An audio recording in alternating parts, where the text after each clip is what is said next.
Poland can be saved only by its working class. Article published in the newspaper Ziri Polit. February 13, 1981. The situation in Poland continues to deteriorate and grow more complicated. As a result of uninterrupted strikes, the economy has been devastated and is on the verge of disaster. Social life is degenerating from day to day. Confusion, anarchy, and corruption reign everywhere. Under the pressure and threats of solidarity, the Polish party and government have been obliged to make concessions after concessions and cede many of their positions. All the measures which have been taken and the calm promises made have not led to the stabilization of the situation, but, on the contrary, have made matters even worse. It is solidarity which is making the law in the country. The aim which it has set itself is becoming more and more evident: to gradually take over state power, withdraw Poland from the Warsaw Treaty, and to push it towards the West. All its actions are subordinated to this strategy. Solidarity, which presents itself as a workers', is an out-and-out reactionary movement. Behind union, it stands the Polish Catholic Church and the Vatican, which run it and lead it, however, besides those who are represented by Lech Walesa and company, participating in Poland can be saved by the working class 135.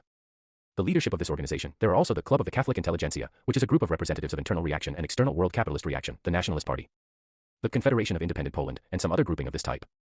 It is precisely these various reactionary political forces and currents which have the Polish working class in their clutches at present and are manipulating it for their own political ends. For the moment, these currents have united in alliance against the Polish United Workers' Party, which is split into various factions and groups: pro-Soviet and anti-Soviet, nationalist and chauvinist, reformist and clerical. That party is completely anti-Marxist and counter-revolutionary. The policy and ideology it pursues have discredited it in the eyes of the masses and have made it incapable of exercising its influence or imposing its will. It is the omnipotent Catholic Church, its spiritual and ideological power, which dominate the life of the Polish people today.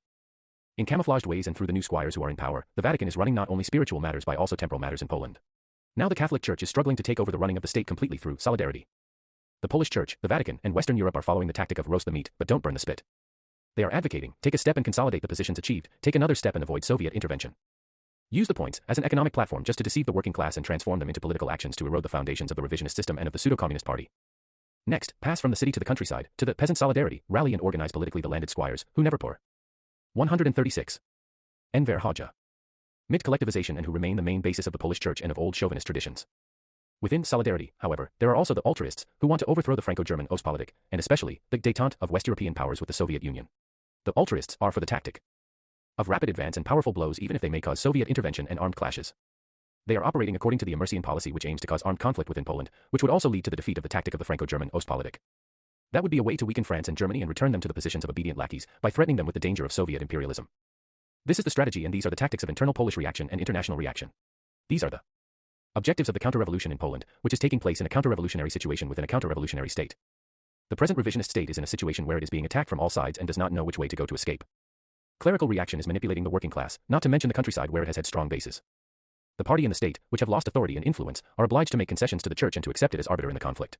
In practice they are at the mercy of Wyszynski. The Polish revisionist government has to, however, please both goat and the cabbage. It has to behave with great caution and listen attentively also to the rigorous at the same time. It has to take demands of the Soviet ally into account, the demands of the ruling squirearchy, the men of the administration, of the apparatuses of the party, the economy, and the army, who also want to preserve their privileges. Poland can be saved by the working class 137. This situation has caused chaos and disintegration in the ranks of the party and the state.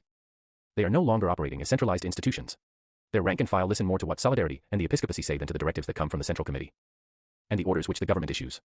The revisionist leadership is talking about a revival, but it has no program of action to pull the country out of the crisis and does not know with whom to unite and with whom to split. The prime ministers who were changed one after the other bring about no change whatsoever. The revival has remained a slogan devoid of content. It is not only the Polish leadership that is in but great trouble. The Kremlin and its allies of the Warsaw Treaty are in a similar situation. To allow Poland to slip to the Western camp would mean to endanger the alliance, the Soviet hegemony in the countries of the East, to endanger the vital roots of the Soviet army in Europe, to endanger the present Soviet strategy based on their military striking force. Technically it is not difficult for Soviet social imperialism to undertake military intervention to establish order in Poland.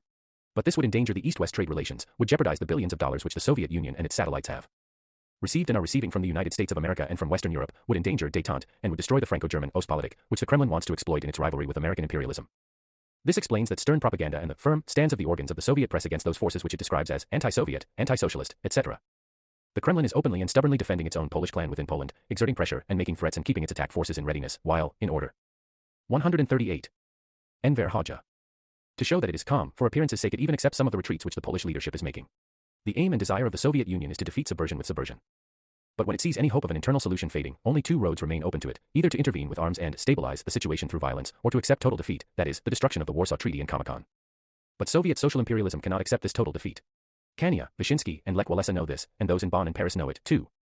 At present there is no organized political force in Poland which could take over the leadership and the responsibility to pull the country from chaos and anarchy, from the dangers which threaten its freedom and independence and its future. If the Polish people, the working class, working peasantry, the progressive intelligentsia, the genuine patriots, do not understand the complicated situation into which the various capitalist, clerical and revisionist reactionary currents have led them, they will fall out of the frying pan into the fire. The lack of a Marxist-Leninist communist party remains the greatest handicap for the Polish working class. Without a Marxist-Leninist communist party, it cannot find its course towards the revolution. The working class will always remain split and, as such, the capitalist revisionist bourgeois parties will manipulate it for their own interests. A politically divided working class, without a Marxist-Leninist communist party, will always be a toy in the hands of those parties and will play the game of reaction and the reformists. In the present era, the revolution and any positive and progressive change in favor of the people and oppressed classes cannot be carried out if they are not led by a revolutionary, Marxist-Leninist communist party. The Party of Labor of Albania, through its organ, Poland can be saved by the working class. 139. Ziri Popolit has expressed in clear and politically understandable ways its opinions on the past and present events occurring in Poland.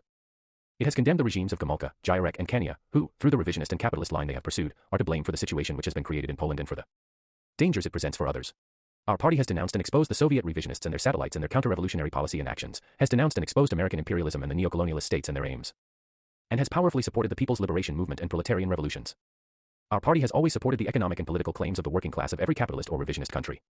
But it always looks at any movement of the working class with a class eye, from the standpoint of Marxism-Leninism, from the political angle. It is not deceived by slogans and shibboleths, but examines carefully whom the orientations serve, what course the claim, the strike or the insurrection takes. This is the spirit in which our party analyses, judges, and reaches conclusions about the strikes in Poland, too. The present strikes in Poland do not lead to raising the level of the revolutionary movement of the working class, do not serve the political and ideological emancipation, the revolutionary organization of the working people or the enhancement of their revolutionary consciousness. These strikes do not assist the revolution, but help to carry out the counter-revolution within the counter-revolution. Not the Polish revolutionaries, but the representatives of reaction, the friends and allies of the Vatican and world imperialism stand at the head of these strikes.